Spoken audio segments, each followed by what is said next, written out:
Whether you view it as surprising or not, your opinion is as good as mine at this point, in that it might not matter, at least to the Denver Nuggets. They have decided to fire their coach of 9 years, 9 pretty good years, George Karl. Now, he has been coaching for 25 years. He has over 1,100 wins, but it appeared not to be enough. In those 9 years, he won Coach of the Year this past season. He wanted a contract extension. The Nuggets said no, and they decided to get rid of him along with the GM. The GM now has gone to Toronto.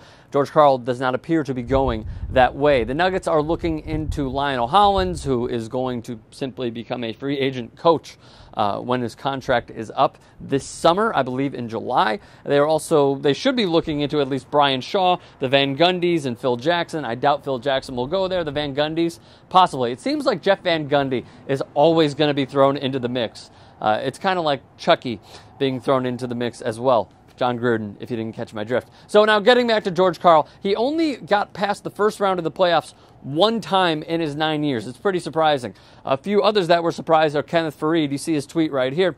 He tweets, "So we lost a GM, now a coach? What's next?" And then Quincy Miller, who is usually on the bench, said, "In disbelief." Yeah, I guess that's true. 62 years old. Best finish in franchise history this past year. They were the number 3 seed. A lot of people looked up to him on the team. He battled throat cancer. He finally came back. He was coaching again. It was a feel-good story for George Karl, and now he is out as Denver Nuggets head coach. Where could he possibly end up? Leave a thought in the comments. You guys can decide on that as we look into George Karl being fired. So now the roster, by the way, Andre Iguodala can opt out of his contract when free agency hits, and Corey Brewer is going to become a free agent. I give him somewhat of leniency, George Karl, this is, because they lost one of their most integral pieces on this team in Danilo Gallinari, who is a sharpshooting, very, very good swingman in this league. Him going down, I had a feeling they wouldn't get out of the first round, and they didn't. I picked the Warriors. Thus, you saw the end result. Not because of my pick, but because of the Gallinari injury. It was just too much. At least I thought they should have let his contract play out. See exactly what happens when Gallinari comes back.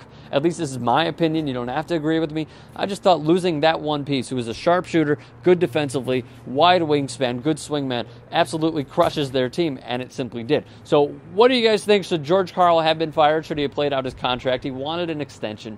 At least he should have been given one more year, which is what his contract is. So either way, he's getting paid. Leave a thought in the comments section below. Give us a thumbs up, share with your friends, and most importantly, subscribe to TYT Sports.